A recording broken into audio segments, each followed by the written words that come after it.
qu'il est mignon. J'adore les chats, j'en ai un. Mais je suis pas toute seule. Mais oui. Mais bien sûr.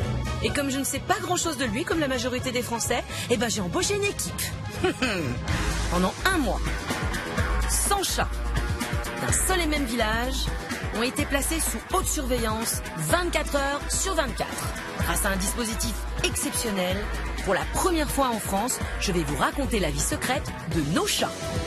C'est incroyable. Cette expérience scientifique inédite a été mise en place par 2 expertes animalières. Il y a beaucoup de propriétaires qui risquent de découvrir leur chat. Jessica Serra, chercheuse spécialiste dans l'analyse du comportement animal. Et Laetitia Barlerin, docteur vétérinaire. Alors tu vas nous faire un très beau film. Oui, ça a l'air bon. Nos 100 chats ont été équipés de caméras embarquées qui nous ont permis pour la première fois de nous glisser dans leur peau et de voir exactement ce qu'ils vivent. Ils ont porté des colliers GPS qui nous ont tout révélé de leur promenade clandestine. Quand on va annoncer ça à sa maîtresse, ça va être un drame. Ils ont aussi été observés grâce à un dispositif de caméra fixe et de caméra à déclenchement automatique.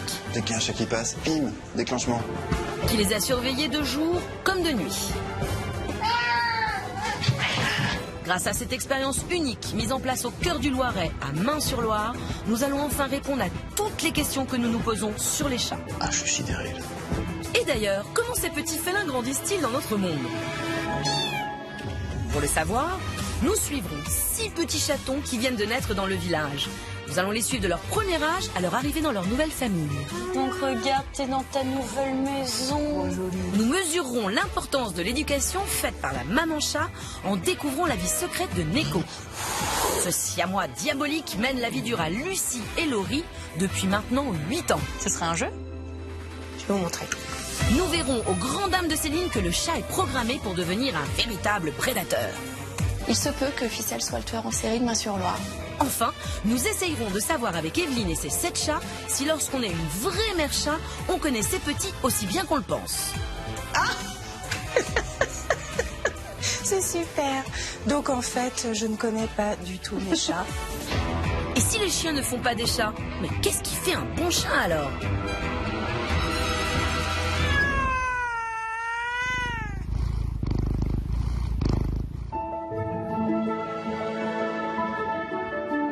À Main-sur-Loire, un heureux événement vient d'avoir lieu. 6 petits chatons d'environ 100 grammes chacun, même pas le poids d'une pomme, viennent de naître. Alors là, comme ça, ils ressemblent un peu plus à des petits rats qu'à des chatons, un comble. Mais promis, ce sont bien 6 adorables petits minous. Ils sont incapables de réguler leur température tout seuls et ne peuvent pas encore marcher. Pour eux, la vie est encore un grand flou artistique.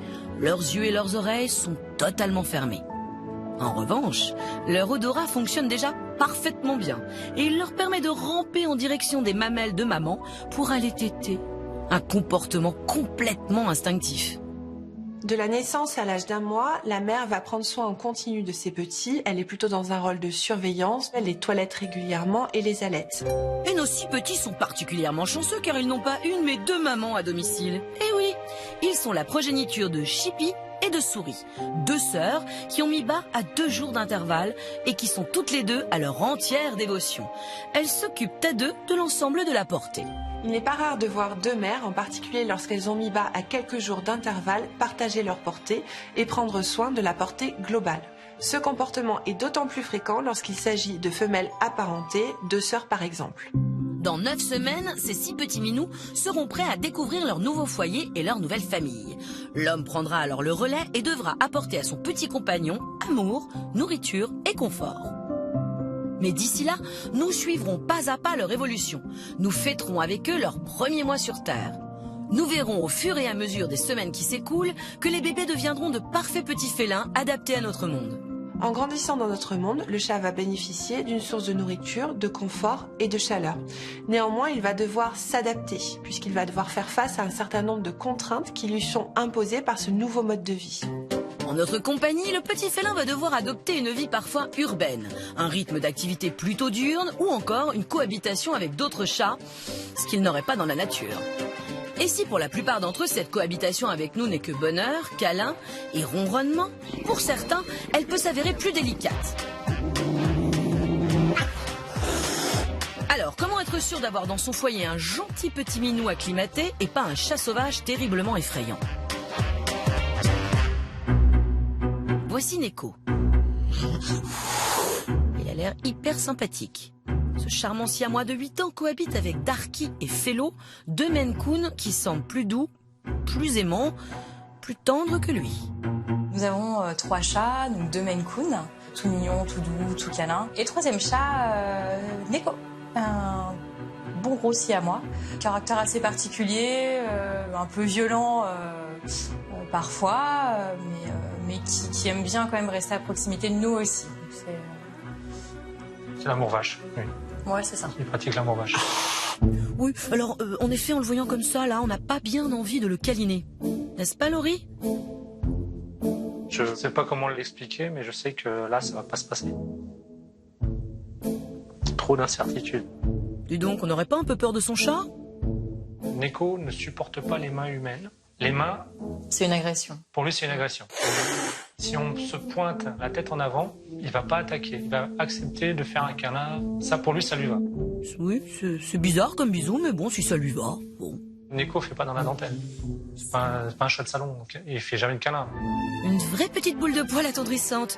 Mais peut-être Neko donne-t-il tout son amour aux autres chats, non? Comment ça se passe entre eux?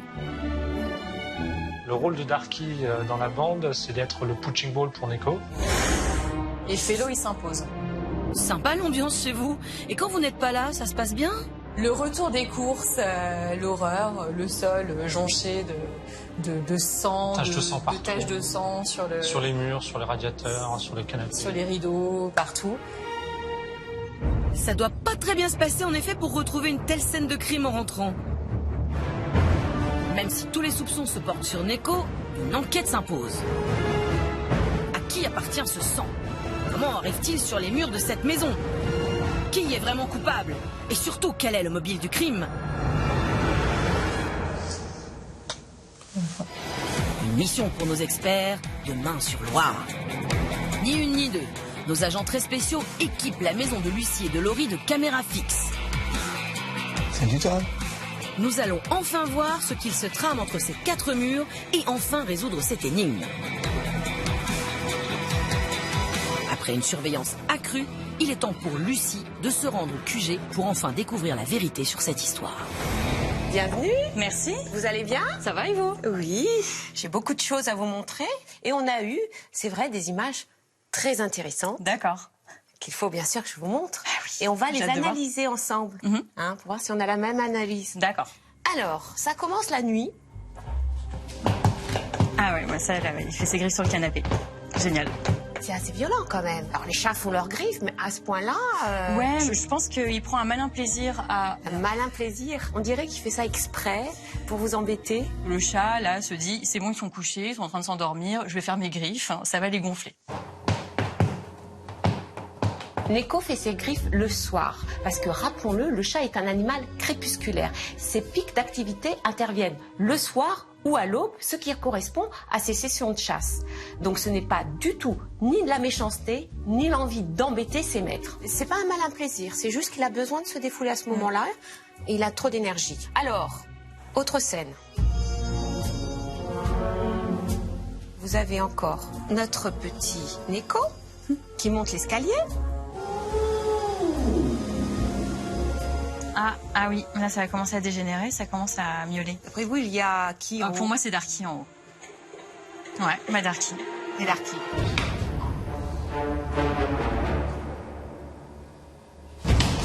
Donc là, il y a Darky qui se défend quand même. Oui, parce qu'il est acculé dans un coin Ah oui. là. Il peut pas partir là.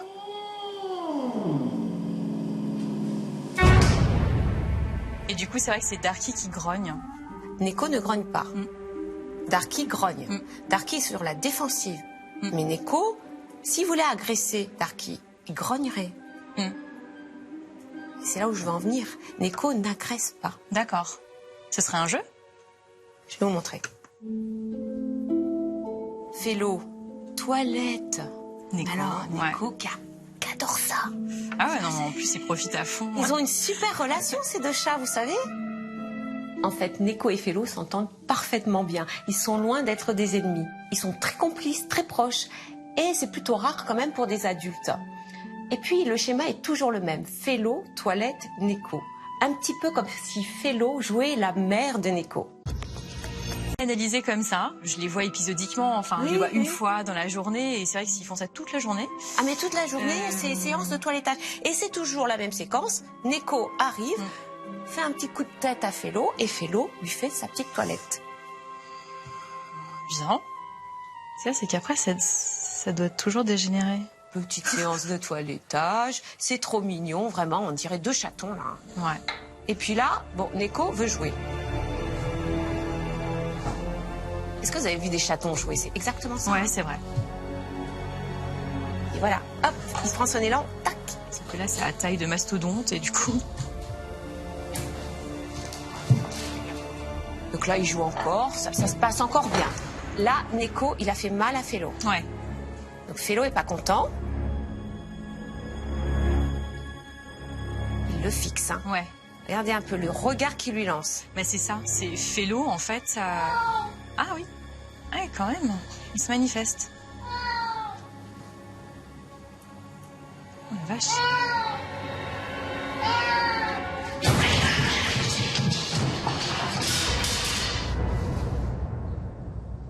Et vous savez pourquoi Félo a attaqué? Non.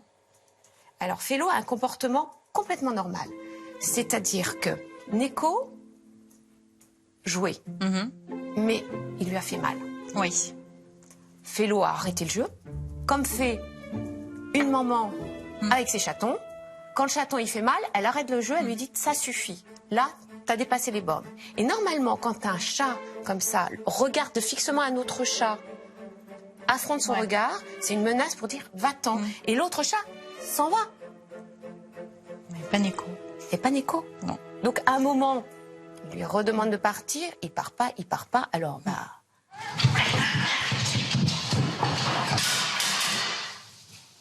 Pour moi, Neko, c'est un chaton d'1 mois et demi dans sa tête, qui a maintenant quel âge? 8 ans. Voilà. Dans sa tête, il a 1 mois et demi, Neko. Bah, je pense que clairement, voilà, c'est vrai que quand on l'a eu, donc il avait 1 mois et demi, on a loupé tout cet aspect-là. Vous n'avez rien loupé dans le sens où c'est pas votre faute. Non.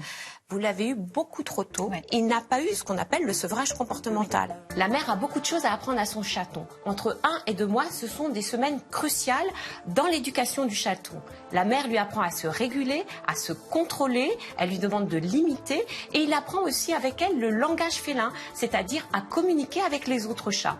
C'est pourquoi le chaton doit absolument rester avec sa mère jusqu'à l'âge de 8 semaines. Et moi, je conseille même 9 semaines. J'aurais jamais imaginé qu'il puisse se comporter tout le temps en chaton, quoi. Vous pensiez qu'il était méchant? Ouais, je comprenais pas. La révélation vraiment pour moi aujourd'hui, c'est d'apprendre que mon chat, mon siamois, que j'interprétais comme super violent, et en fait qu'un gros chaton d'1 mois et demi dans sa tête, dans un corps de gros chat de 8 ans, et qu'il comprend pas du tout les messages justement des autres qui lui disent mais arrête, c'est bon là, tu m'as fait mal ou je veux plus jouer. Il comprend rien, et du coup lui il continue à jouer, et c'est ce qui fait que ça dégénère finalement en bagarre, quoi. Laetitia se rendra quand même chez Lucie pour essayer d'apaiser les relations entre les chats et aider Neko, ce gros chaton, à se défouler sur autre chose que les Maine Coon. Rien de mieux pour bien grandir que l'amour d'une maman, et son éducation est primordiale. Nos 6 chatons de Main-sur-Loire le savent bien. Ils ont tout juste 15 jours et encore un besoin inconditionnel de leurs 2 mamans. Ils commencent à peine à ouvrir leurs yeux. Pour le moment, les yeux sont tout bleus. Ils sont encore si petits et si fragiles. Leur maman représente tout leur monde. Mais il faut avouer qu'une maman chat sait particulièrement bien câliner, bichonner et soutenir. Elle est à l'entière disposition de ses bébés, sans jamais être submergée. Quoique... Grâce à l'amour et à l'éducation de leur maman, nos 6 bébés de Main-sur-Loire devraient devenir de parfaits matous adultes et aussi de super prédateurs. Car oui, N'oublions pas que si le chat est l'animal de compagnie le plus populaire du monde, il n'en reste pas moins un félin, le seul animal domestique encore sauvage. Et nos chatons n'y couperont pas, ils deviendront, c'est sûr, d'ici quelques mois d'extraordinaires chasseurs.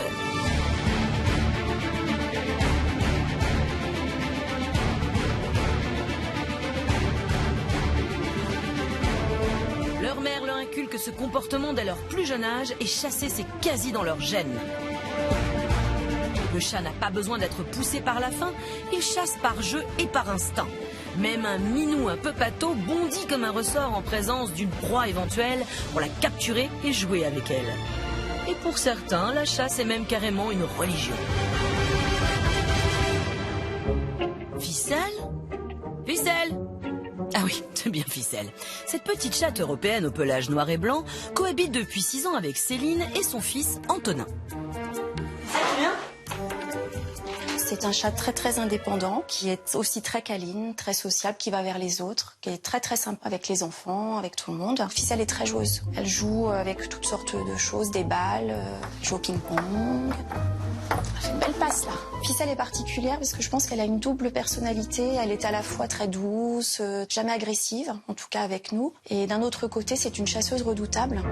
Ficelle a donc une double personnalité et une double vie. Sous ses airs de gentil minou de salon se dissimule en réalité un terrible prédateur à la nuit tombée. C'est une grande chasseuse qui fait beaucoup de sorties nocturnes très longues et qui me ramène beaucoup de surprises au petit matin sur le pas de ma porte. Donc qu'est-ce qu'elle va m'avoir amené encore ce matin? Oh, c'est pas possible. Petit déjeuner livré à domicile. Courage.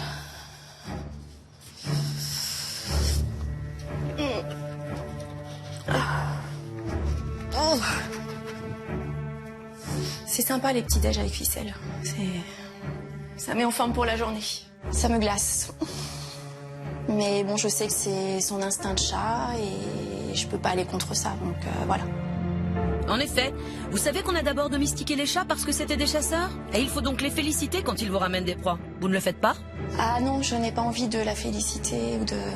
Non, non. Même si je sais qu'il faudrait les féliciter, je n'y arrive pas. Bon, a priori, vous vivez mal cette facette de la personnalité de Ficelle. Très bien. Mais dans le quartier, elle est vécue comment, la petite chasseuse, par les autres animaux? Elle est célèbre? Je pense que les rongeurs peuvent s'écarter sur son passage, oui. Qu'elle commence à avoir sa petite réputation de tueuse. Il se peut que Ficelle soit le tueur en série de Main-sur-Loire. Alors carrément, Ficelle, une meurtrière sans peur et sans reproche, connue dans tout le village. Voyons voir ça. Nos experts ont demandé à toutes nos familles de Main-sur-Loire de ramener au QG les proies de leur matou, ou au pire, une photo de ces petites victimes. Un moyen d'étudier de plus près leur instinct et leur capacité de chasseur. Je vous déconseille peut-être d'ouvrir. Ah, à ce point-là? Non. Oui. Je m'éloigne alors. On en a vu d'autres. Il y a des plumes, donc c'est un oiseau? Je pense. Le problème, c'est que celle quand même, franchement, elle est un peu gore. Hein. Un peu. Hein, si tous les matins c'est comme ça, bon après, faut être habitué, mais oui. Vous vous habituez à non. ces proies? Non, je ne m'y habitue pas. Non. Et alors, qu'est-ce que vous faites quand vous la voyez amener ça? On lui dit, mais c'est pas possible. Et là, elle vous regarde? Oui, elle est assez heureuse d'elle, je pense. Elle est fière. En même temps qu'il ne serait pas fier de ramener un bon gros trophée à la maison. Bon, c'est vrai, c'est pas très ragoûtant. Mais si l'on considère que le chat agit de la sorte, soit pour éviter que son maître meure de faim, donc par instinct de protection, soit par mimétisme, c'est-à-dire en reproduisant le comportement de sa propre maman, tout de suite, une dépouille sous la fenêtre, ça passe mieux. Cela dit, question proie, Ficelle n'en reste pas là, hein. Je vous avoue que j'ai passé du temps à analyser cette photo. J'ai même fait appel à des collègues chercheurs pour m'aider à interpréter correctement ce que je pensais entrevoir sur la photo. Et je pense que ce que vous voyez donc juste ici, aujourd'hui, c'est la tête d'une fouine. Une fouine? Ah oui? Une fouine. Et je pensais que c'était un rat. Au départ, on s'est tous dit c'est certainement un gros rat, etc. Mais vraiment, en zoomant sur la photo, on s'est rendu compte que la face correspond pas du tout à celle d'un rongeur, d'un rat, et qu'on est beaucoup plus sur la face d'un carnivore, en l'occurrence la face d'une fouine. Ah oui? On est vraiment là sur une chasse extrêmement rare. Pour ma part, c'est la première fois que je vois un chat qui s'attaque à une fouine, tout simplement parce que la fouine est un carnivore qui sait très bien se défendre et qu'il faut donc être vraiment un chasseur exceptionnel pour d'abord entreprendre de chasser un tel animal et surtout finaliser la chasse par la mise à mort plus la consommation. Pour moi, c'est très étonnant parce que c'est 2 carnivores qui ont à peu près la même taille. Une fouine, c'est entre 1 et 2 kilos, un peu plus petite que le chat. Mais comme elles ont les mêmes proies et à peu près la même taille, normalement, l'une ne chasse pas l'autre. Ne chasse pas l'autre. D'habitude, un chat chasse des proies petites, comme les rongeurs qu'elle vous ramène. Donc là, c'est quand même assez exceptionnel. Donc elle est une grande chasseuse. Je pense. Il n'y a aucun doute là-dessus. Aucun doute, avec une fouine au compteur, Ficelle est définitivement la meilleure chasseuse de Main-sur-Loire. Mais alors, qu'est-ce qui fait de cette petite chatte la meilleure du village? Pour le savoir, notre équipe a commencé par étudier les informations livrées par le collier GPS que la petite femelle a eu autour de son cou pendant 1 mois et qui a permis de suivre tous ses faits et gestes. On la voit partir et vraiment explorer toute la forêt avoisinante près de chez vous. Et c'est vraiment une des caractéristiques de votre chat, c'est qu'elle va jusqu'au bout de la forêt. Alors non seulement Ficelle a la chance d'avoir un supermarché géant à disposition, mais elle sait l'exploiter aussi bien que son ancêtre le chat sauvage. On a quand même 2 pics d'activité marqués. On en a un au crépuscule et on en a un qui, même s'il est minime, est plutôt rare sur les chats qu'on a pu suivre. C'est un tout petit pic qui intervient plutôt à l'aube. Et en fait, c'est ce qu'on décrit souvent chez nos grands chasseurs. Ficelle a donc l'emploi du temps du parfait tueur en série, organisé comme personne pour faire des massacres. Pour un cas pareil, notre équipe a bien sûr voulu aller plus loin dans l'investigation et a donc réalisé une filature rapprochée. Elle a suivi la meurtrière lors de ses escapades dans les bois. Céline et Antonin vont enfin voir de leurs propres yeux la face cachée de celles qui partagent leur vie depuis 6 ans. Là, on a un comportement qui est vraiment typique d'une session de chasse. C'est la phase de localisation de la proie. Il faut savoir que le chat a une ouïe qui est extrêmement fine, qui fait partie des sensorialités les plus développées chez cet animal. Et en fait, au-delà de ses capacités auditives, le chat, il peut également localiser ses proies en orientant ses pavillons auriculaires. C'est ce que vous voyez là sur la vidéo. C'est que Ficelle, elle a repéré donc ce qu'on appelle une source sonore, qui est certainement issue de la proie qu'elle commence à repérer. Et donc, elle oriente ses oreilles au niveau de la source sonore qu'elle est en train de localiser. Elle a très peu de mouvement, comme vous pouvez le voir, donc elle est vraiment en position d'attente. Elle prend appui sur ses pattes postérieures. Avant de s'élancer sur sa cible, le chat, resté longtemps immobile à l'observer, va décontracter ses muscles en remuant légèrement l'arrière-train, puis ses pupilles vont se dilater et enfin, il va bondir. En temps réel, cet enchaînement ne dure qu'une demi-seconde. Et ce n'est pas fini. Deuxième phase de la chasse, c'est la capture. Oui. Et votre chat, et la troisième, c'est la mise à mort. Donc elle l'a mis à mort finalement très très rapidement. Vous avez vu, ça s'est passé très vite. Là, elle est dans la phase d'ingestion de la proie, donc elle la consomme. On voit qu'elle déguste avec plaisir. Donc ça veut dire qu'elle ne me ramène pas tout à la maison non plus. Exactement. Je, Je pense qu'elle en consomme quand même pas mal dans la forêt. Oui. Et qu'effectivement, elle en garde une partie pour vous faire plaisir. J'imagine les trophées de chasse. Voilà. Je pense que je serais toujours un petit peu mal à l'aise avec le fait que mon chat me ramène des viscères et des bouts d'animaux. Mais je pense que cette expérience m'aurait aidé à la comprendre et effectivement à me dire que c'est naturel et que ça fait partie d'un comportement de chat normal, de chasseur. Je sais pourquoi elle chasse, j'ai compris des choses et voilà, même si ça me dégoûte encore un petit peu, je pense que je serai un petit peu plus à l'aise avec tout ça. Franchement, je suis fière qu'elle soit autant une grande chasseuse, qu'elle nous ramène des proies tous les matins en ouvrant les volets. Enfin, c'est moi qui ouvre les volets, hein. Oui, je suis fière quand même. Ah, qu'est-ce que t'as ramené ce matin? Qu'est-ce que tu manges? Ah, t'as tout mangé, là, il reste plus rien. Pas le choix, il faut s'y habituer, les chats sont paramétrés pour faire des massacres de rongeurs. Et en plus de leur amour évident pour le jeu pervers avec leurs petites proies, ils sont surtout suréquipés pour capturer et tuer. Déjà, leur corps particulièrement agile leur permet de courir, de sauter, de marcher silencieusement jusqu'à leur cible. Leurs moustaches, autrement appelées vibrisses, situées aussi sur leurs paupières et à l'arrière de leurs pattes, leur permettent de détecter les variations de l'air et ainsi la présence de proies en mouvement dans l'obscurité. Leurs dents acérées et plus spécifiquement leurs canines sont parfaites pour briser les vertèbres du cou de leur victime. Et enfin, leurs griffes tranchantes comme des lames de rasoir sont aussi un outil essentiel à l'attaque. Rongeurs, prenez garde. Mais en même temps, comment faire pour que ces armes si redoutables ne se retournent pas contre nous, les humains? Comment éviter que notre chat prenne notre main pour une grosse souris? Une question primordiale pour Lucille, qui subit les foudres de Kenza. Oui, c'est un chaton. Et alors? Elle fait mal quand même. Heureusement, pour sauver les mains de Lucille, avant que Kenza ne devienne adulte, Laetitia est là. Bonjour. Voyons voir où est Kenza. Alors, ah non, ça c'est Chiara. Ça c'est Kumal, Kimi, Kessie. Ah, la voilà, c'est Kenza. 2 mois et déjà toutes ses griffes et toutes ses dents. Alors, quel est le problème avec Kenza? En fait, elle nous mord et elle nous griffe à chaque fois qu'on joue, systématiquement, alors que les adultes n'ont jamais fait ça étant petit. Eh oui, parce que vous connaissez très bien les chats, et là, avec elle, c'est vrai qu'elle est un peu... Oui, elle tient pas en place. Elle tient pas en place. J'ai vu qu'elle avait sorti ses griffes avec moi, hein, c'est vrai. Tout le temps. Racontez-moi un petit peu comment Kenza est arrivée dans votre vie. Alors, on me l'a donné, en fait. J'allais chez des amis. Coup de foudre? Ouais, j'ai craqué, forcément. Elle avait 1 mois, donc... Elle n'avait qu'1 mois. Oui. Adoptée à 1 mois, Kenza n'a pas pu profiter d'un maternage complet. On ne le répétera jamais assez, un chaton doit rester 8 semaines complètes minimum avec sa mère. Elle a eu un apprentissage des autocontrôles qui était incomplet. Sa mère a commencé à l'éduquer, mais elle n'a pas fini son éducation puisque vous l'avez eu très tôt. Ce que j'aimerais savoir, c'est quand elle vous griffe. Quand je joue avec elle, la mort. Voilà, elle sort les griffes et elle mord. Elle vous fait mal? Un peu, oui.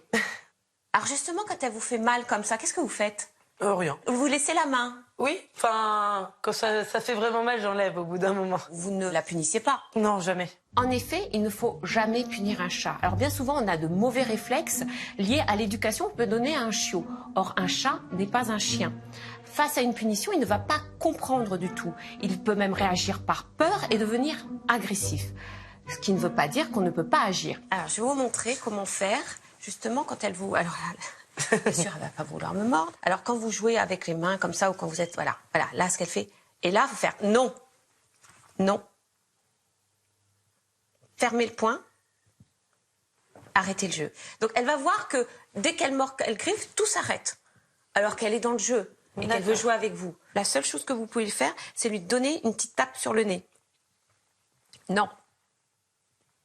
Vous voyez? C'est pas douloureux, hein. Oui, c'est juste pour signifier non, là tu as dépassé la limite. Et donc elle va doser après sa morsure. Et vous allez voir qu'au fur et à mesure, au lieu de vraiment mordre, elle va tenter une petite morsure. Là vous lui direz non, et du coup elle mordra plus. D'accord. Une légère tape sur le nez avec le doigt suffit à stopper le chaton et lui faire comprendre qu'il va trop loin. En fin de compte, on reproduit le comportement de la chatte qui éduque ses chatons. Alors attention, je parle d'une petite tape, pas d'une baffe. Alors Lucille, ce qu'il faut comprendre, c'est qu'il faut éviter de jouer avec les mains, tout simplement. Il faut des jouets pour éviter qu'elle vous morde. Hein, Kenza? Et oui, la meilleure solution pour éviter que votre chat ne prenne votre main pour un rat ou un jouet, c'est encore de ne pas s'en servir comme tel. Pour le faire jouer, on a le plumeau, les souris en peluche, les balles ou encore le laser. En tout cas, on ne manque pas de choix, hein. Alors on arrête de taquiner son chaton avec sa petite menotte. On croit souvent bien faire, mais non. Il faut dire que sur les chats, on regorge d'idées reçues, hein. Allez, c'est parti pour le tour d'horizon de celle de nos familles. Tous les chats adorent faire tomber les objets. Vrai, les chats sont de vrais pervers. Qu'est-ce qu'ils ne feraient pas pour se faire remarquer? Et surtout pour légèrement nous provoquer. Non, non, non, non, non. Non, non, non, non.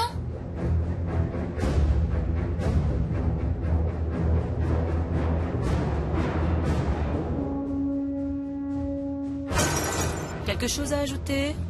Un chat, c'est pas compliqué, il suffit de lui donner des cartons et il joue. Vrai, les boîtes apaiseraient les chats et ce, quelle que soit leur taille. Alors, un coup de stress et hop, une boîte. Du stress, une boîte. Ah, aïe. On y est presque, elle est encore un peu... Oui, oui, oui. Ah, on est bien là, non? Ah non. Une autre question? Les chats ne retombent pas toujours sur leurs pattes. Alors c'est vrai, mais pas vraiment. Généralement, grâce à son réflexe de redressement, le chat retombe plutôt bien sur ses 4 pattes, dès lors qu'il a le temps de se retourner et de bien se positionner. Mais s'il manque de temps, ça donne ça. En gros, Moins d'1,50 m de hauteur de chute, et c'est le drame. Plus de 5 étages, et là encore, bah c'est pas beau à voir. Parenthèse idée reçue fermée, retournons voir nos petits chatons de Main-sur-Loire. Nos 6 petits bébés viennent tout juste de fêter leur premier mois sur Terre. Et oui, déjà 4 semaines de vie. Ils sont 4 petits gars et 2 femelles. Depuis quelques jours, ils voient et entendent enfin parfaitement le monde qui les entoure. Et nos bébés sont nettement plus dynamiques que lorsque nous les avions quittés. Ils marchent, miaulent et commencent à avoir une petite maîtrise des bêtises. Dans leur vie, cet âge est un tournant décisif. C'est à partir de sa 4e semaine que le chaton débute son sevrage alimentaire. Il va accompagner sa mère jusqu'à sa gamelle et commencer à grignoter les aliments solides. C'est un premier pas vers sa vie indépendante. Mais attention, ce n'est pas pour autant qu'ils sont en âge de vivre seuls ou sans leur maman. Au contraire, leur éducation prend un nouveau tournant et un tournant fondamental. À partir de l'âge de 1 mois, un nouveau virage s'opère puisque le chaton va rentrer dans une phase d'imitation. Il va se mettre à imiter tous les faits et gestes de sa mère et la mère, elle, va rentrer dans une phase de régulation des comportements. Par exemple, lorsque le chaton mordit trop fort, la mère va le réprimander de sorte que le chaton apprenne à réguler ses comportements. Et oui, nos petits chatons sont peut-être capables de dévorer leurs croquettes, mais ils ne sont pas encore éduqués. Leurs 2 mamans commencent à peine à leur apprendre la vie et les bonnes manières. Heureusement que Chippy et Souris peuvent se soutenir dans cette mission difficile. Comme une mère ne peut pas veiller 24 heures sur 24 sur ses petits, le fait de partager la portée avec une autre mère est une opportunité unique puisque ces 2 mères vont pouvoir prendre soin en continu de l'ensemble de la portée. Pour voir comment ces 2 mamans gèrent ensemble la garde des bébés, nos expertes ont équipé Chippy et Souris de colliers GPS, nous permettant de connaître tous leurs faits et gestes. Après avoir analysé ces trajectoires, elles ont convié au QG Jocelyne, leur maîtresse, afin de lui faire part des informations récoltées. Bonjour, vous allez bien? Jocelyne. Bonjour. Hé, Souris. Oh, génial. Et Chippy? Elles sont belles, Elles sont belles, oui. Alors parlez-nous un petit peu de Chippy et Souris. Ce sont 2 sœurs qui ont mis bas toutes les 2 à 2 jours d'intervalle. Chippy a eu 4 petits et Souris 2. Et elles s'entendent à merveille. Et donc actuellement, la cohabitation entre vos 2 chats, étant donné qu'elles ont chacune des chatons, ça se passe comment? Vous avez 2 paniers séparés ou pas du tout? Pas du tout. Elles sont toutes les 2 dans le même panier, c'est le dire. Toutes les 2, elles ont fait leur bébé dans le même panier. Elles ont la portée à 2 mamans. Et elles se sont organisées comme ça, spontanément? C'est spontané. Oui, tout à fait. Concernant vos 2 chats, on a trouvé finalement les résultats tellement intéressants qu'on a décidé de rejouer les trajectoires. Alors là, Souris sort. Donc vous voyez que quand Souris revient, on voit Chippy qui commence à sortir. Oui. Et finalement, ce qu'on voit, c'est que quand vous avez un de vos 2 chats qui se déplace un peu plus loin, l'autre reste vraiment à proximité ou rentre dans votre maison. Et vice-versa. Oui. Elles ont une grande confiance l'une dans l'autre. Oui. Parce que quand une reste à la maison, l'autre va très loin, quelque part. Oui, oui. Rapport à son nid et ses chatons. Tout à fait. De toute façon, elles sont fusionnelles. Hein. C'est vraiment jusqu'au bout, quoi. Elles se complètent, hein, vraiment. Ces 2 sœurs très fusionnelles qui, en fin de compte, sont 2 mamans parfaites. Oui, c'est vrai. C'est vrai. Ce sont de très, très bonnes mamans. Elles sont formidables, de toute façon. Ça me touche énormément, oui, de les voir se comporter comme ça avec leur bébé. Elles sont très, très, très fusionnelles et c'est ce qui est beau à voir. Ensemble, Chippy et Souris sont vraiment ce que l'on peut appeler des mères admirables et surtout infaillibles. L'esprit maternel est magique, chez les chats comme chez les humains.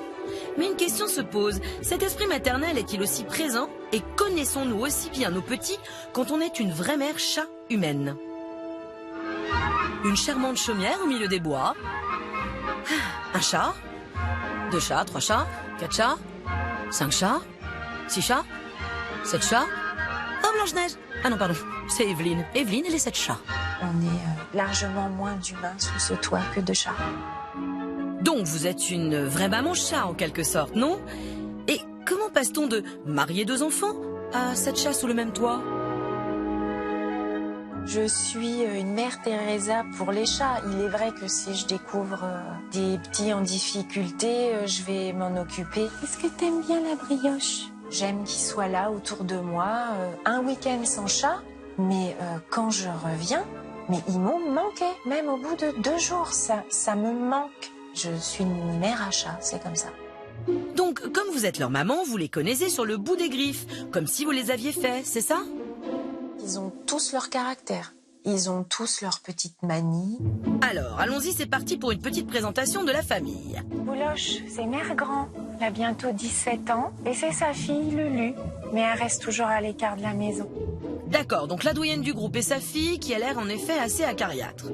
Là-haut, on a Vixen. C'est une vraie princesse. Je pense qu'elle aurait préféré être fille unique à la maison. Elle a un sale caractère. Vixen, la sociable. Doudou, c'est un doux rêveur. Il cherche pas l'embrouille. Doudou, le peace and love. C'est Minette, un petit câlinou d'une 12aine d'années. La peluche, donc. Filou, t'adores jouer, mais toi, t'es pas très câlin. Le bourru, Filou. Kimi, elle a un petit côté baroudeuse. Et pour finir, Kimi l'aventurière dans cette belle famille de chats. Je vois très bien quelle personne ils pourraient être s'ils étaient quelqu'un. Vous les connaissez donc par cœur? Vérifions tout de même auprès de nos expertes, car on croit tous connaître ces petits comme personne. Mais méfions-nous des apparences. On a eu une opportunité unique de suivre une colonie de chats grâce à votre participation à l'expérience. Et on va voir en fait si vous arrivez à percevoir un petit peu vos chats, aussi bien que nous les avons perçus à travers des données scientifiques. Alors la première question que je vais vous poser, c'est quel chat vous imaginez parcourir la plus grande distance? Minette. Parce que je me dis qu'elle va le plus loin chasser dans les bois en face de la maison. Allez, on va découvrir ensemble qui a remporté ce score-là. C'est Doudou. Il parcourt 12 km par jour. Ah, quand même.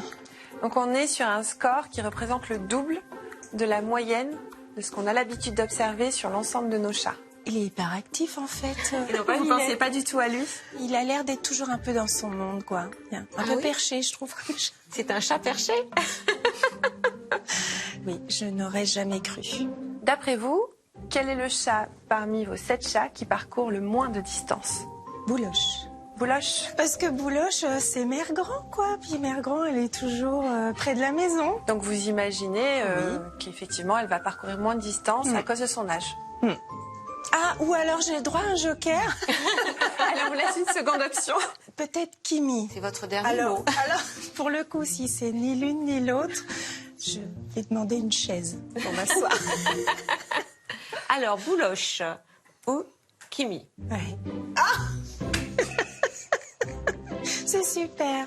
Donc, en fait, je ne connais pas du tout mes chats. C'est la conclusion à laquelle j'en arrive. Très bien. Minette, 4,5 par jour. C'est ridicule. Parce qu'au début, vous pensiez que c'était celle qui parcourait le plus de distance. Oui. Et en fait, c'est celle qui en parcourt le moins. Carrément pas. Je vais passer à une autre question. Une autre question piège, donc. Alors, est-ce que vous êtes prêts? Parce que pour l'instant, vous avez tout faux. Carrément. Quelle est la question? Alors, quel chat, parmi tous vos chats, d'après vous, prend le plus de risques? J'aurais tendance à dire Vixen, mais... Attention. Mais je vois régulièrement Kimi couché au milieu du carrefour. Couché au milieu du carrefour? Oui, en face de la maison.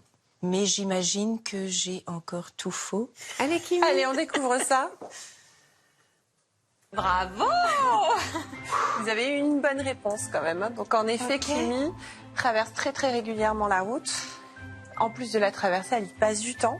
Comme vous l'avez dit, on la voit la longer, la retraverser en long, en large, en travers.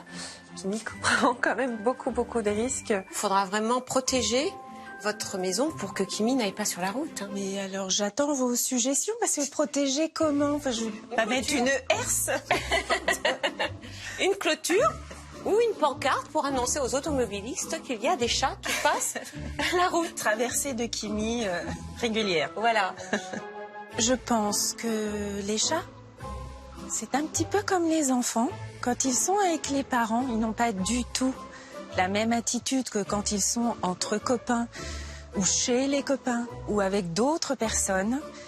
Et là, je crois que le parallèle est évident. Les chats, c'est exactement la même chose. On ne peut plus faire confiance à personne. Mais en vraie mère poule, Evelyne a quand même décidé d'agir pour assurer la protection de ses petits, et en particulier de Kimi, la casse-cou. Alors Maminette, tu viens voir de plus près ce qui se passe? Ça t'intéresse enfin? Est-ce que je peux te confier une mission? Ça serait bien que tu ailles chercher Kimi, parce que c'est quand même un peu pour elle, principalement, qu'on fait ça. Et tu sautes pas sur la table, il y a de la peinture. Ben oui, tu vois bien. T'as vu, il y a marqué « Attention au chat ». C'est toi le chat, hein? Ah oui, c'est toi le chat. Dis donc, tu te sentirais pas un petit peu concernée, Minette, par la question de la sécurité, là? C'est pas un petit peu un gros problème, là? Eh mon doudou, viens voir. Viens voir, mon bébé, j'ai pas fini. Il y a marqué « Attention au chat ». Il s'en fiche, il me tourne le dos. Bon, c'est pas grave. J'expliquerai aux autres. Ils se parleront entre eux, ils s'expliqueront. C'est bon? Qu'est-ce que t'en dis? On est prêts, là? Allez, viens. On va aller le poser, va. Bon, allez, c'est parti. Toi, être bien là-bas.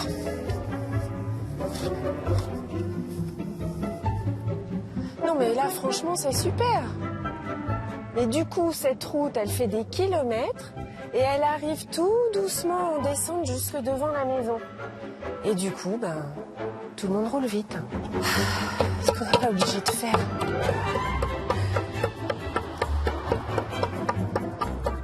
Ah, déjà, je trouve qu'il roulait moins vite que la moyenne. C'est bien.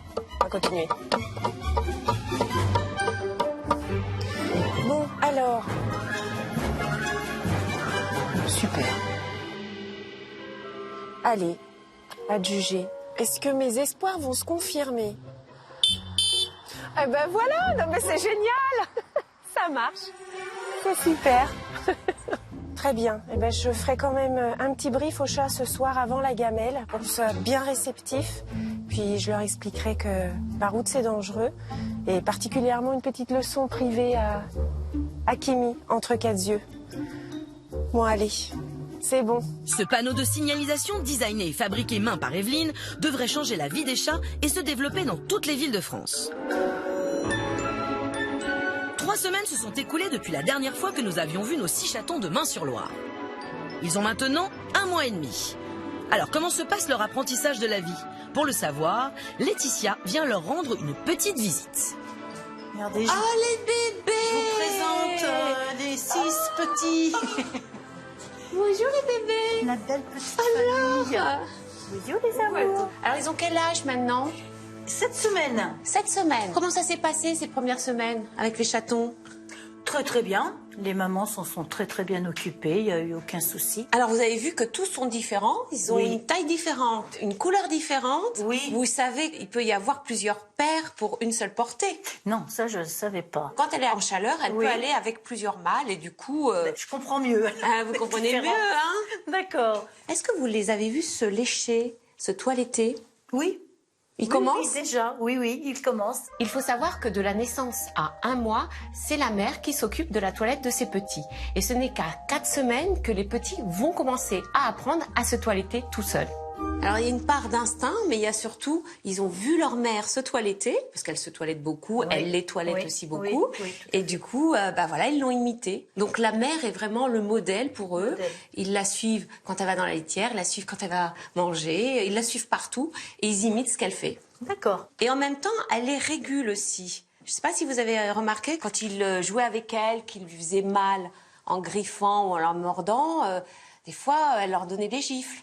Vous l'avez pas vu, ça? Oui, les coups de patte. Ouais. Oui, tout à fait. Ou elle les repousse. Avec ses pattes arrière, elle les laboure comme ça. Oui, voilà. tout à fait. Alors ça aussi, c'est de l'éducation. Elle leur apprend tout simplement à maîtriser leurs griffes et leurs dents, à ne pas faire mal, à savoir quand ils font mal, quand c'est du jeu, quand c'est de la bagarre. D'accord. Et cette éducation est très importante pour eux. Jusqu'à quel âge? Jusqu'à 8 et même 9 semaines. Si la chatte est essentielle dans l'éducation des chatons, il n'empêche que pour en faire des chats adultes équilibrés dans notre monde d'hommes, nous devons, nous aussi, nous impliquer dans leur apprentissage. Câliner, vous les manipulez. Un peu de trop même, je trouve. Oui, Il n'y a jamais trop. Oui, je le fais beaucoup. Oui. Dès qu'on va se coucher, je les embrasse comme si c'était des enfants. Puis, voilà. Contrairement à ce que l'on pourrait croire, il est important de manipuler doucement, de cajoler, de caresser un chaton de sa naissance à ses 9 semaines. En le manipulant doucement, on fait de ce chaton un chat sociable, adaptable, gentil avec les humains. En le caressant aussi, on accélère son développement et on sait qu'il ouvrira ses yeux plus tôt et il marchera plus tôt. Ce qui est très important pour leur développement, ce sont les stimulations qu'ils auront dans leur environnement pendant leur croissance, pendant ces premières semaines de vie. Des stimulations visuelles, donc il faut qu'ils voient beaucoup de couleurs, beaucoup de choses différentes. Des stimulations sonores aussi. Par exemple, il faut passer l'aspirateur près d'eux. Vous l'avez fait ça? Oui. Comme ça, après, ils n'auront plus peur de l'aspirateur. Mais il n'y a plus personne quand je passe l'aspirateur. Mais ils vont s'habituer. Parce qu'ils sont dans une période où tout ce qui est nouveau, ça leur fait un petit peu peur au début et après, ils s'adaptent très vite. Passé 9 semaines, ça sera plus difficile pour eux de s'adapter à tout ce qui est nouveau. Bon, je crois qu'ils sont fatigués, là. On va les laisser dormir. C'est l'heure de la sieste. Oh non, pas la sieste. Allez, on passe juste un petit coup d'aspirateur avant, histoire de voir. Chat peur, chat pas éduqué. Chat couché, éduqué. Pas éduqué. Très éduqué. Pas éduqué. Éduqué. Attention tout de même, l'aspirateur est à utiliser avec modération. Entracte terminé. On coupe l'aspirateur, il y en a qui dorment. Et on le sait, pour bien grandir, il faut faire de gros dodo. J'ai prévu les donner, mais à quel âge faut-il les donner? La loi impose que l'on donne ou qu'on vende un chaton qu'à partir de 8 semaines. La loi impose aussi à celui qui donne ou même qui vend un chaton de le faire identifier avant la cession. Il doit donc se rendre chez le vétérinaire pour qu'il pose une puce électronique et doit aussi récupérer un certificat médical de bonne santé indispensable avant la cession. Essayez aussi de ne pas donner les chatons tous en même temps. Oui. Pour que ça soit moins brutal pour la maman. Brutal pour les mamans, d'accord. Parce que les mamans vont être, d'un seul coup, elles vont plus avoir de petits, elles vont les chercher partout. Après, elles vont les oublier, vous inquiétez pas. Pour le moment, laissons nos chatons profiter pleinement de leur maman. Ils ne sont pas encore en âge de voler de leurs propres ailes. D'autant qu'on l'a vu, les chatons sortis trop tôt d'unifamilial sont souvent difficiles à vivre adultes.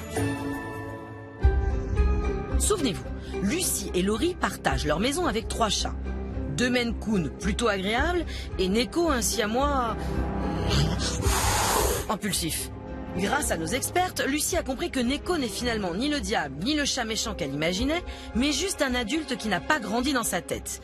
Mal sevré, il ne se contrôle pas et se comporte encore comme un chaton d'1 mois et demi. Le hic, c'est qu'il fait aujourd'hui 8 kilos et que ce qu'il prend pour du jeu se termine souvent mal, voire dans un bain de sang. Laetitia vient donc rendre une petite visite à Lucie et Laurie afin d'apporter des solutions pour apaiser les tensions et éviter le carnage. Alors vous avez bien conscience qu'on ne peut pas revenir sur l'éducation de Neko, il a 8 ans, c'est un peu tard. En revanche, je vais vous donner des conseils pour qu'il y ait moins de tension à la maison, moins de tension entre les chats et que ça se passe mieux et entre les chats et entre Neko et vous. Alors pour commencer, vous savez que Neko est un chat qui a ses quarts d'heure de folie, où il est très excité, il a besoin de se défouler. Et on l'a vu, il se défoule un petit peu sur le canapé pour faire ses griffes. Il dort où la plupart du temps? En partie sur le canapé et sur le pouf en rotin. Il fait ses griffes aussi sur le pouf en rotin. Il faut savoir que les chats aiment bien faire leurs griffes là où ils dorment, en tout cas à côté de leur lieu de repos, tout simplement parce que quand ils se réveillent, ils aiment bien s'étirer, faire leur stretching, et quand ils font leur stretching, ils font leurs griffes. Tous les chats font leurs griffes, c'est un besoin physique, c'est un comportement normal qu'on ne peut pas empêcher. En revanche, on peut faire en sorte que l'animal fasse ses griffes sur un objet destiné à cet effet. Comme par exemple un griffoir. Vous savez comment attirer le chat sur un griffoir? Non. Parce que la plupart du temps, ils le snobent largement. Et voilà, parce que le problème c'est ça, c'est qu'on leur met le griffoir, on leur dit voilà, t'as un griffoir, laisse tomber le canapé. Mais il continue sur le canapé, donc il faut l'attirer sur le griffoir. Alors j'ai 2 choses. Soit vous prenez une olive, que vous frottez sur le griffoir. Les chats adorent l'odeur de l'olive, c'est quelque chose qui les attire. Du coup, il vient se frotter et après, il vient griffer. Je savais pour le bois d'olivier, mais de là à... Ouais. Alors justement, le bois d'olivier, si vous avez du bois d'olivier, une bûche de bois d'olivier, ça c'est extra comme griffoir, c'est le griffoir naturel, le mieux qu'il soit pour un chat. Et alors, j'ai aussi autre chose pour attirer les chats sur les griffoirs. Alors, c'est ce qu'on appelle la catère ou herbe à chat. Ça le rend dingue. C'est l'herbe qui rend fou les chats, comme on dit. En tout cas, ça les attire. Et donc ça, ce que vous pouvez faire, c'est en mettre tout simplement sur le griffoir. Ils sont attirés par ça. Ils vont se frotter et à un moment, ils vont faire leurs griffes. Et comme ils vont faire leurs griffes, et ben, ça va les attirer le lendemain, le surlendemain, etc. D'accord. Et il va se défouler sur ce griffoir. Ah oui, un peu d'herbe et hop, les griffes sur le griffoir. Pratique. Ah bah là, il est content avec son griffoir. Alors, t'apprécies mon griffoir? Du coup, c'est le sien, là. Du coup, c'est le sien. Dessus, Va falloir en acheter un par chat. Hein. C'est ça. Hein, d'accord? Ah oui, parce que celui-là, il a l'air d'être un écho. Hein. Bon, pour le défoulement, c'est réglé. En revanche, question aménagement intérieur, c'est pas très feng shui tout ça. J'ai bien compris que sur les images, on voyait beaucoup Félo sur cette table, qui doit être bien ensoleillée d'ailleurs. C'est ça. Et vous avez vu qu'à un moment, Félo, il veut dormir, mais Neko, il veut jouer. Ouais. Donc ça dégénère, d'où bagarre, d'où tension. Donc il va falloir trouver d'autres endroits pour les chats, pour qu'ils se reposent hein, aussi. Ouais. Parce que je pense que tous veulent être devant cette baie vitrée. Exactement. Hein? Observer les oiseaux. Et ben voilà, pour le soleil, les oiseaux, c'est un peu leur cinéma, eux. Le problème, c'est qu'il n'y a pas beaucoup de place là pour le cinéma. Très bien. Alors c'est parti pour l'aménagement du cinéma des chats. Laetitia a apporté un arbre à chat douillet à disposer pile devant l'écran. Alors vous voyez, là, l'arbre à chat est bien positionné. C'est l'espace idéal. Ils sont juste à côté du radiateur pour la chaleur. Et ils auront une vue parfaite sur le jardin. C'est un peu le cinéma des chats. C'est génial, ils vont adorer. Littéralement adorer. Parfait. Un cinéma de luxe, il ne manque que les pop-corn. Mais Laetitia a pensé à tout. Un truc à croquettes. Bravo! Et pourquoi d'après vous? Pour qu'il s'amuse pendant qu'il mange. Ça fait faire de l'exercice à Neko. Ouais. Ce qui est bien. Et il pourra même jouer avec un autre chat.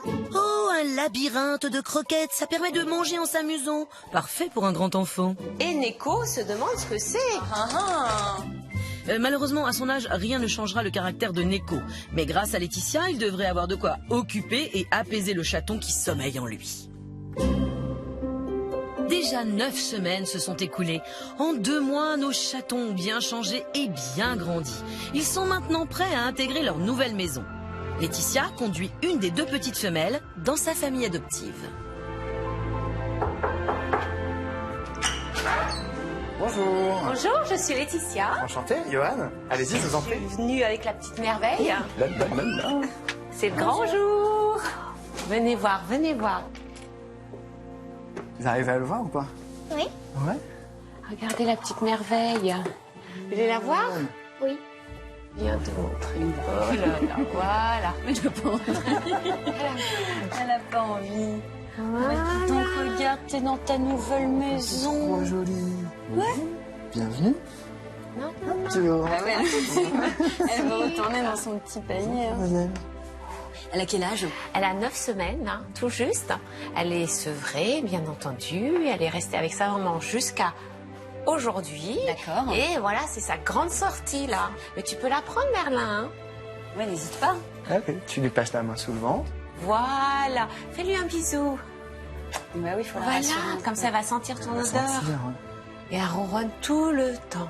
Ouais, je l'entendais là tout à l'heure. Voilà. Alors, si Même avec l'inquiétude, elle ronronnait quand même. Voilà, exactement, parce qu'elle sent que... On sent aussi avec la... Elle arrive chez elle, quoi. Hein? Est-ce que vous avez un prénom pour elle? Oui, Poppy. Poppy? Oui. Ouais, ça lui va bien. Ça lui va très bien, je trouve. Ça lui va bien. Poppy. Oh, petite Poppy. Elle a un mini. Elle a un mini-nez. Poppy a un mini-nez. Bonjour, mini Poppy. Elle est trop mignonne. Vraiment, mais toute choupette. Alors au début, elle va être un petit peu, déboussolée parce qu'elle va se dire mais où je suis. Elle va chercher sa maman, bien sûr, ses frères et sœurs. Donc elle va peut-être miauler. Dans ces cas-là, il faudra la rassurer. C'est-à-dire que dès qu'elle miaule, il faut venir la voir. Il faut la câliner, il faut jouer avec elle. Elle a juste besoin d'être rassurée. Et ça, c'est important les premiers jours. Elle va miauler parce qu'à un moment, elle sera angoissée de plus voir sa mère, ses frères et sœurs. Voilà. Alors faites attention, les premières nuits vont être un petit peu difficiles pour elle. Pour vous aussi peut-être, parce que elle a l'habitude de dormir avec ses frères et sœurs, et là elle va se retrouver toute seule. Donc elle va miauler. Moi je vous conseille vraiment de mettre son couffin à côté de votre lit. D'accord. Et dès qu'elle miaule, des souvenirs. Voilà, vous la caressez, vous lui dites voilà c'est super, t'es là, on est là, faut pas t'inquiéter. Mais est-ce que ça va pas lui donner l'habitude de dormir avec nous? Et vous avez peur qu'elle reste dans votre chambre toute sa vie? Un petit peu. Est-ce que ça va lui donner des habitudes? Il faut savoir qu'un chat, c'est pas un chien. Alors c'est vrai que le chien, quand on lui dit de dormir quelque part, il le fait. Un chat dort où il veut. Si vous décidez, vous, qu'elle ne dort plus sur votre lit, vous fermez la porte de la chambre et il n'y a pas de problème. Elle trouvera toujours un endroit pour dormir. D'accord. Très important, les enfants, il faut la laisser dormir. Quand elle dort, Camélia, tu ne viens pas la déranger, même si toi tu as envie de jouer. Tu la laisses dormir, elle va dormir environ 20 heures par jour. Bon, déjà un chat, il dort environ 16 heures par jour, c'est beaucoup déjà. Alors c'est pas 20 heures de suite, c'est des micro-siestes qu'elle va faire, Poppy. Et pendant ces siestes-là, elle mémorise tout ce qu'elle a appris dans la journée. Il y a son cerveau qui est en train de grandir aussi dans sa tête. Et puis surtout, elle sécrète ce qu'on appelle une hormone qui lui permet de grandir. Et si vous la réveillez, elle va être pas bien, elle va être fatiguée, et elle pourra pas grandir. Alors moi j'ai déjà eu des chats en fait, mais quand j'étais enfant, mais j'habitais dans une maison, donc les chats étaient beaucoup à l'extérieur. Dans un appartement, moi j'ai un peu peur qu'ils s'ennuient. Alors d'abord, il faut savoir qu'on a bien choisi le chaton, dans le sens où on a choisi un chaton qui n'avait connu que l'appartement. Il n'est jamais sorti. Ah, il n'est jamais sorti. Donc il n'a pas comme référence le jardin. Donc elle ne voudra pas aller à l'extérieur. Et puis la deuxième chose, c'est qu'il va falloir aménager votre maison. D'accord. Ah oui. Parce que là maintenant, vous allez commencer à vivre dans la maison de votre chat. Notre chat. D'accord. Et oui, s'engager à adopter un petit chat, c'est accepter de vivre non plus chez vous, mais chez lui. Pour respecter la nature profonde de ce félin, encore sauvage, des aménagements sont nécessaires, surtout en appartement. Le chat a besoin d'une litière, bien sûr, mais aussi de jeux pour s'occuper et d'un arbre à chat lui permettant de vivre son espace en 3 dimensions, comme dans la nature. Ah, faut que tu le prennes dans tes bras, comme ça. Regarde. Bien qu'elle veut Elle se va pas rester, là, ma petite Poppy. Donc vous êtes content d'avoir une nouvelle petite sœur? Ouais. On la garde? Ouais. Bon. C'est bon? On l'adopte? Ouais. Allez, banco, c'est gagné. À l'instar de Poppy, les 5 autres chatons ont trouvé un foyer accueillant. Momo a un nouveau copain. Gibbs apprécie d'avoir une balle pour lui tout seul. Rosalie est particulièrement choyée et bien entourée. Lâche la baguille. Sunny dispose d'un véritable château fort. Eh oui. Quant à Gontran, il savoure les bains chauds du bout de ses pattes.